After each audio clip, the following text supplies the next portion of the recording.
Hello, my name is Sean Spear. I'm an assistant professor at the Munk School of Global Affairs and Public Policy and the project co-director of the Ontario 360 project, a project dedicated to taking academic scholarship and translating into the real-world public policy problems facing the province of Ontario. Me and my co-director, Drew Fagan, have been coming to you for the past several weeks, along with authors who've produced papers on our behalf covering a wide range of topics, from fiscal federalism to achieving higher rates of economic growth and various other issues important to the province of Ontario in normal circumstances, but particularly in the context of the COVID-19 pandemic. And this week, I'm pleased to say, is no different. We're here today with Alexi White and Cote, who've contributed two important papers to the Ontario 360 project's catalog, covering issues related to micro-credentialing and new forms of skills training and education, which will be crucial in helping those who've been dislocated from work as a result of the COVID-19 pandemic, but more generally, as the provincial economy grapples with new technologies and other ways in which the way we work, how we work, is fundamentally reshaped. And so we're so glad to have them with us today to talk a bit about the paper, which I'm pleased to say is already generating considerable interest and attention at Queen's Park and amongst other stakeholders with interests in the issues of education, work, labor markets, and so on. Gentlemen, thank you so much for joining us today. Thank you for your contribution to the Ontario 360 project. I think your papers, which can be found on the website ON360.ca, will be crucial in helping policymakers think about these big questions around work, education, and training as they prepare for the province's post-pandemic recovery. Sure. Thanks, Sean and Drew. We're thrilled to be here with you, and we had a lot of fun writing the paper and leaning on you guys for editorial guidance. Of course. Welcome, Alexi, Andre. Let me just ask the first question. That is basically, why is this important now? The reforms that you set out, we'll talk about them in some detail in a moment, but why now in particular? Sure. Alexi, do you want me to take a run at it, and then you can yeah, go for it. You can jump in. So I think, I think there are two aspects to it. The first is this conversation about lifelong learning isn't new. It's something that we've been hearing about for the last few years, I'd say. And it ties into some broader trends we've seen in the workforce, in the economy. So there's that whole piece that we can come back to. Mm-hmm. But I think what we've seen with the COVID pandemic is just a massive acceleration in some of the trends that we had been seeing in terms of the displacement of people in the workforce, job loss, but also the likelihood that people will have to be, leaning into new industries or types of careers. And so the question then becomes, how are workers, how are working age people supported in order to access the education, skills training they'll need to be able to make those transitions into new jobs, into new careers. One number that we reference in the paper that, just sort of burns into my brain, even 8-9 months into this pandemic, there are still 250,000 fewer Ontarians working than there were back in February. And so you put that in perspective, that would be, I think, the 9th largest city in the province, just after Windsor. I mean, that's astounding, right? And that's something that's happened extremely quickly. But again, it's also links to this sort of longer term trend. And I guess the final point I'd make in sort of setting it up is, what we were hoping to do was to do something focused in Ontario, geared to Ontario's higher education system, its higher education leaders, as well as to policymakers, primarily at Queen's Park. And we are hoping to do something that can take it beyond the higher level discussions around the need to expand lifelong learning offerings to try and look at some actual models that are being put in place here, but also in other jurisdictions like south of the border, like comparable jurisdictions like Australia and New Zealand, to see what we can learn from them, what our institutions can learn from them as they're trying to think in a more practical sense about how to move on this, and what are some of the specific things that policymakers should be thinking about as well. So we'll get to the reforms in a second, because you do get into great detail with regard to various models. Just take a moment to tell us about the status quo, if you would, and the Ontario system as it exists. Summarize that, please, and its strengths, and then obviously you think there's reason for greater variety, if I can put it that way, with regard to post-secondary offerings. Sure, I can take a stab at this one. Yeah, so Ontario, first of all, has a very strong K-12 system, which sets a lot of people up for success. Internationally, we do quite well in comparative PISA studies and things like that. The higher education system, colleges and universities in Ontario are also very strong. I think one of the messages we're trying to land with this paper is that the system still thinks of itself a little too narrowly in terms of the traditional learners that we think of, those people coming directly out of high school who are looking for a very sort of solid credential that a lot of people understand, that has always been generally the same for many, many decades, and was established for a time when you really could expect people to spend a few years learning something and then go off and use that education for the rest of their career. And as the labor market changes, the higher education system, more probably the universities than the colleges, but both, are coming under increasing pressure in recent years to really make themselves more relevant to this changing labor market. And we've seen them attempt to do that. There's been big investments in work integrated learning, for example, which are very positive steps. There's early changes in some pedagogical tools and other approaches to learning, but we haven't seen the kind of full embrace of this paradigm of lifelong learning that Andre spoke about. So part of the paper is looking at what are the stressors on the university and college system right now with the pandemic, that we think will help to create the space for them to innovate in a way that, frankly, it's often very difficult in higher education to make change. These can be very sclerotic organizations, and so I think that's the challenge, the main challenge that we're up against. There's a lot to celebrate in Ontario, and the question is, can we muster the resources, muster the courage to really talk about creating a system of lifelong learning in the province that would set us up not just for pandemic recovery, which Andre stressed, but just this idea that even before the pandemic, people will need to retrain on a constant basis throughout their careers in a way that we just are not prepared currently to accommodate. But before we get into the conversation, gentlemen, about some of the different models that you observe in Ontario, elsewhere in Canada, and indeed across the world in your really significant analysis of the range of options available to Ontario higher education institutions who want to move in this direction. Before we do that, can we just, I just want to pick up something that you said, Alexi, about the types of people that are going to have lifelong learning options available to them. I think there's a tendency when we have these types of conversations around employment dislocation due to technology or trade or other factors, we tend to think mostly of workers in the goods producing economy, maybe those without post-secondary education.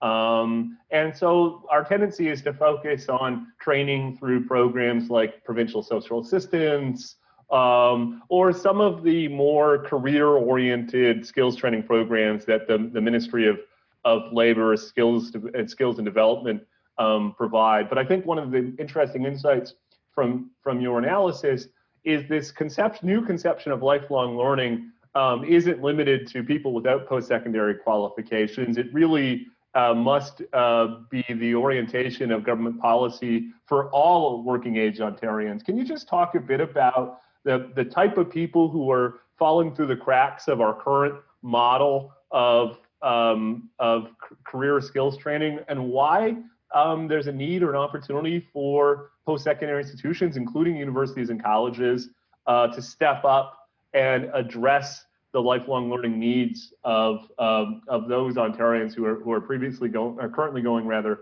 unserved or underserved by the status quo? Sure, I can take a run at that one. I think, you know, there are a few ways to look at this, but I mean, broadly speaking, the way we present in the paper is there's essentially a sort of a spectrum of learners. And so on the one end of the spectrum, you have learners who can be workers or learners who can be supported through the employment and training system. So through the Employment Ontario system, typically, many of these will be seeking things like basic skills and literacy training. In some cases, they'll be looking at programs like Second Career that are geared to supporting workers who have been basically displaced. I think established initially for manufacturing workers who are looking to take a reasonably short program, but to transition into a new career, as it sounds. So there's sort of that sort of spectrum of the market, you can call it. And then on the very other end of the spectrum, you have very highly skilled people, often professionals or executives who will be taking executive MBA programs, other things in those sort of professional sectors. And there's reasonably well-established markets for those, often through higher education institutions. I think what we're increasingly looking at is what's available for everyone in between. And so obviously, I mean, that's a huge sort of spectrum of people in very different occupations or vocations requiring different things. But I think what we've been seeing is, the increasing rapidity of the sort of obsolescence of skills in the labor market, that, particularly with the advance of technology, the necessity for people to be developing skills just to remain current in their jobs, and in some cases to be pivoting jobs or careers much more quickly and requiring new education, training, skills development for those types of things. I look at myself as an example. I have a couple of university degrees, one of them through the U of T Monk School, but at the same time, I find in the work that I've been doing in consulting, there are areas where I'll realize I don't have the chops to succeed. So I've gone back and taken courses in project management, in accounting. So in some instances, it's adding new sort of skills to the repertoire to be able to keep up. I think there's then another segment where there are people who will require much more intensive education and sort of reskilling to make a more substantial move into a new sort of job or career. So one of the things, let's bounce off that then and get to some details with regard to the models that you write about. One of the things that's striking about the papers, is the degree to which you get into detail with regard to, as I say, models around the world, in North America, that are moving towards just the kind of responses to tectonic change, if you like, that is required. So take us through some of the examples, and some are done in-house, which is to say existing post-secondary institutions are reforming, adding to their core offerings. Some are done by contracting out to other organizations that specialize in reform models. So you sort of have two buckets in the paper, and take us through some examples, please. Sure. Yeah, you're right. So we divided the examples, and it focuses mostly on what institutions individually are doing. But there's definitely a lot of lessons to be drawn for governments as well, looking to encourage this kind of innovation. On the in-house or the sort of homegrown approach within institutions, some have been successful with expanding organically through their existing academic departments. So Penn State is an example that we look at in the paper, where they have a very strong history of distance education that goes back over 100 years. And so it's, to some extent, it's just part of their DNA. And you see this with some institutions that have retained those kinds of cultural approaches or leanings. They tend to be able to more effectively do this, as one would expect, working with their faculty within their normal departments, expanding access to adult learners, working age learners, to similar kinds of things that a student would get if they were on campus in more of an in-person experience, often bringing that online and getting a lot of success that way, growing relatively slowly but steadily into the market. That is not a model that everyone has had success with. And a part of the reason there is, again, that culture. There are places that have attempted this and have failed, often because of faculty resistance. And those that have decided to avoid the faculty resistance and take things outside of their existing academic departments, they have also seen some success.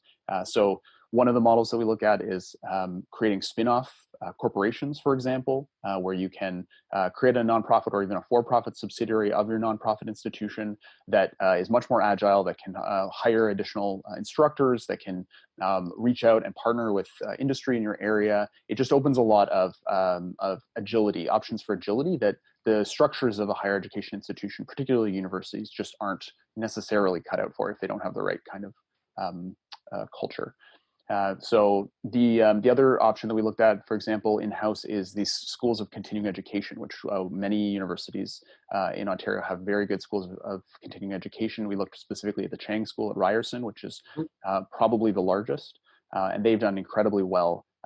Just again, partly because of Ryerson's history as a polytechnic, as a college, they have this sort of ingrained sense of needing to serve a broader array of learners than maybe some of your older universities that see themselves much more as focused on the traditional mission.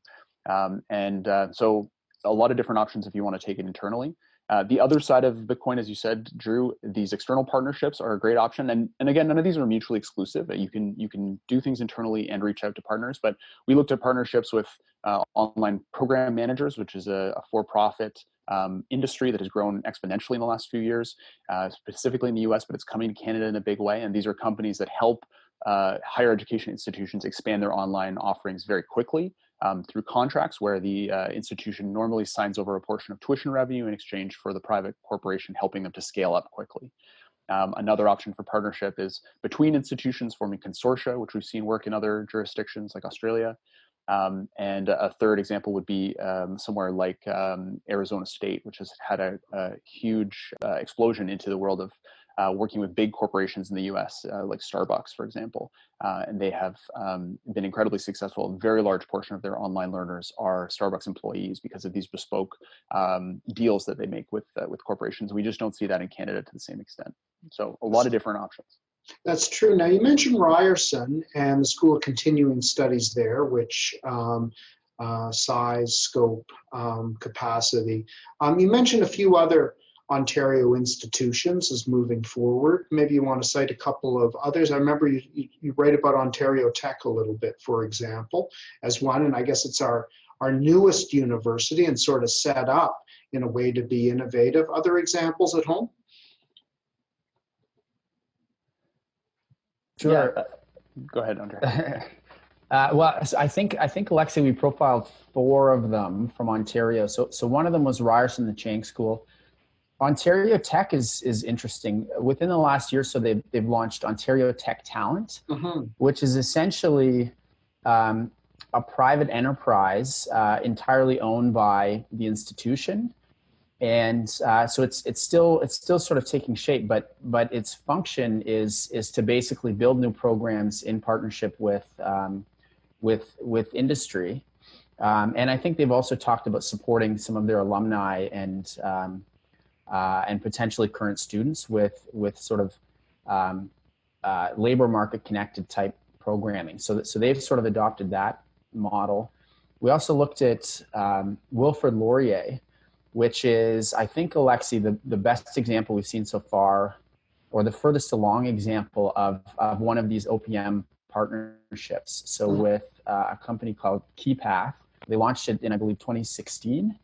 And it appears to have gone reasonably well. And I mean, the rationale that Laurier speaks to in terms of that private partnership is it allowed them to bring in the capacity to ramp up these new programs that they just would not have had internally, and to do it reasonably quickly. And then the last one in profile is Ontario Learn, which is actually something that's been reasonably long standing in Ontario. It's a platform that supports all of the colleges, all the public colleges in the province, to offer online learning. And essentially, and Alexi knows this model better, but essentially it'll enable an online course at one college to be made available to a student at another college in a reasonably sort of seamless fashion. And so both an interesting and kind of compelling model as a consortium, but also something that's homegrown here in Ontario that potentially could be the basis for building out further in this new world of lifelong learning. And we should also mention Fleming College. And Fleming, yeah, right. So they have recently won the RFP as part of the overhaul of the Employment Ontario system, the workforce development system in Ontario. The ministry is their government is moving toward a series of system service managers who will oversee regions and have responsibility or accountability for delivering some of these employment programs that, as Andre said earlier, are more geared toward lower skilled adults. And so Fleming, interestingly, this is the only example of a college that won one of these contracts, and so it's a pilot, but we'll have to see how that works. There's clearly a lot of opportunity for colleges to be thinking about integrating into the workforce development system, and so if this takes off, it could be a model for the whole province, or possibly for other jurisdictions as well. That's terrific, gentlemen. We've kept you for a while, sensitive of your time, but maybe as we wrap up, it'd be useful to kind of outline and to emphasize how your two papers, in effect, have separate audiences. The longer form paper I mentioned, titled "Higher Education for Lifelong Learners: A Roadmap for Ontario Post-Secondary Leaders and Policymakers," takes as its primary audience leaders within the higher education system who may be interested in expanding or pursuing new models of lifelong learning, and are searching for different approaches that may be right for them and their institutions. The second paper, A Lifelong Learning Strategy for Ontario, takes as its audience policymakers at Queen's Park who may be in a position to take regulatory or fiscal or legislative steps to create the flexibility for higher education institutions to experiment and adopt and ultimately scale these different models. So, maybe if you could just spend a bit of time summarizing some of the key insights for these two different audiences. If you were advising a higher education leader today, what would you tell him or her that they ought to be focused on as they think about how to play a greater role in the world of lifelong learning? And then for Queen's Park, what should Ontario policymakers be thinking about as they try to catalyze this trend towards lifelong learning across the province? Sure. Alexi, what if I go after the first one and you can? That sounds great. You can do the policy piece. So I think for higher education leaders and administrators, I guess, as one of the audiences, a key point that we would make would be, firstly, it's they're all operating within at public institutions, because we're focused on the public universities and colleges. They're all operating within the same system. So there are some commonalities in terms of operating with a funding formula, now negotiating strategic mandate agreements, a similar marketplace, although heavily sort of regional or localized. But I think at the same time, all of these institutions are unique. They're in different places. There are different sizes and shapes. They have different strengths in terms of their program focuses, and their leadership teams will have different priorities. So I think that's an important starting point. There's no one size fits all, and really what we were trying to do was lay out a range of these new sort of emerging options, and to the extent possible provide the pros and cons. We weren't necessarily making the point that these private options, for example, the private partnership options, are better, or seeking out the privatization of aspects of these. But it is important to look at these as tools in the toolbox, I think, for these institutions. So I think that's an important point. One other I would make is, we somewhat hyperbolically, I think, but I think there's a lot of truth in it, talked about these dual crises facing the higher education system. One of them is obviously the COVID pandemic and what that's done in terms of forcing this massive shift to virtual learning, in terms of closing campuses, in terms of risks on the financial side. But it's coupled with this sort of longer, slower, sort of simmering crisis in the system, where we've seen basically a flatlining in terms of the growth of public funding into the system. We've seen caps on tuition that limit the ability to raise revenues for these schools. And really the salve over the past bunch of years has been international students. And I think that the system is aware of that. I'm not sure how many people beyond the system are aware that that's how our higher ed system has been sort of making it through. And the risks in that sort of status quo are amplified by what's happened with COVID. So I think the lesson is, to the higher education side, this presents a big opportunity at a time where an opportunity might be needed around both pursuit of public mission, but also sustainability for some of these institutions. I think each institution will approach this differently. And in fact, for some institutions, the incentives or the ambition level might be far less. They might feel as though they're well positioned in the areas that they're working. But for others, there might be much more incentive. And so we go through some of the sort of factors or considerations.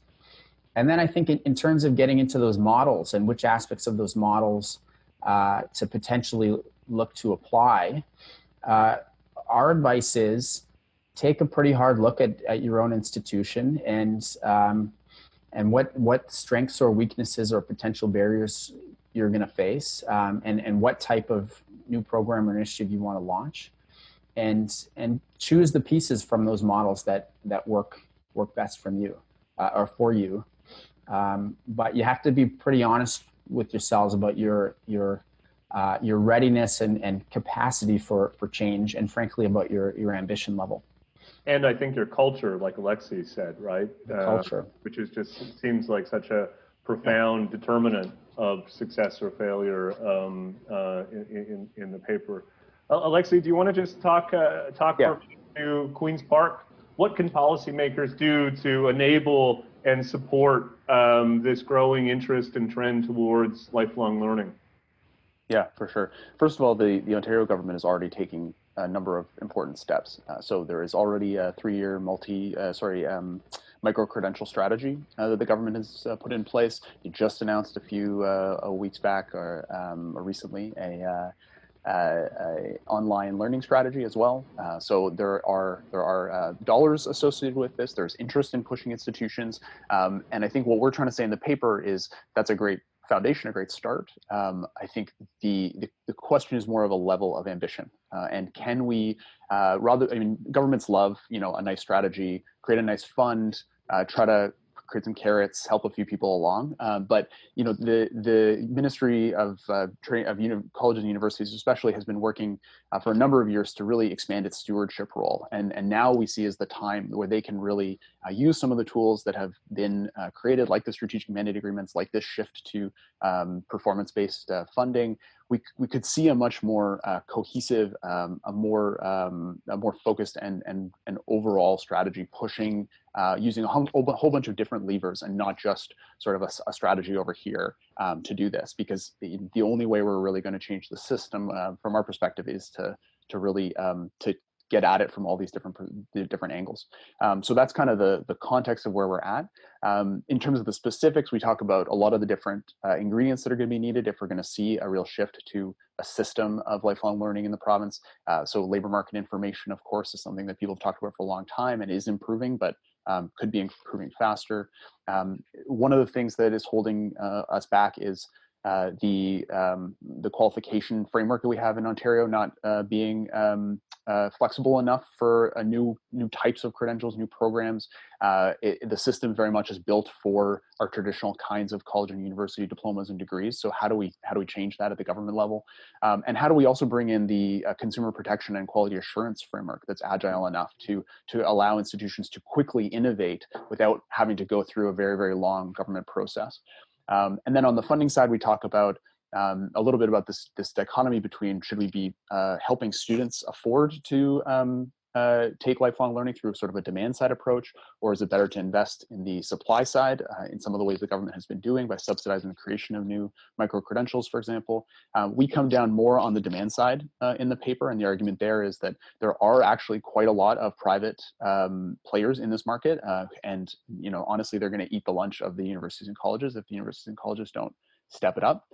And by focusing more on the demand side rather than the supply side, I think over the long term, that's going to allow this market of private and public competing with one another to really give us the best possible solutions for people who are seeking out this education. And we've seen that in other jurisdictions, from New Zealand with quite a progressive government pushing on the demand side, to Boris Johnson in the UK also announcing demand side approaches during the pandemic. This seems to be where a lot of people are going. And if Ontario, they've taken some steps in OSAP access for lifelong learners, but a more ambitious push on that side, I think, could really kickstart the system.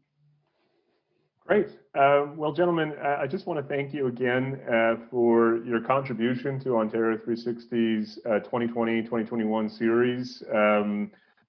These issues of lifelong learning, as Andre said at the outset, were important prior to the pandemic, but they're even more important in the context of the pandemic and its impact on the province's labor market, particularly its uneven impacts, which is something that the papers also discussed. So thank you for your contributions. Thank you for the discussion today. For those of you interested in Alexi and Andre's work, you can find both papers at on360.ca. Drew, thanks for being part of today's discussion as always. And Drew and I will be back to you in 2021 with a new round of papers focused on the long-term opportunities and challenges facing the province of Ontario, ranging from manufacturing and supply chains to broadband access to investment attraction and virtually everything in between. So thank you so much for joining us, not just today, but throughout the autumn season of Ontario 360's focus on increasing opportunity and prosperity here in the province of Ontario. Thank you very much.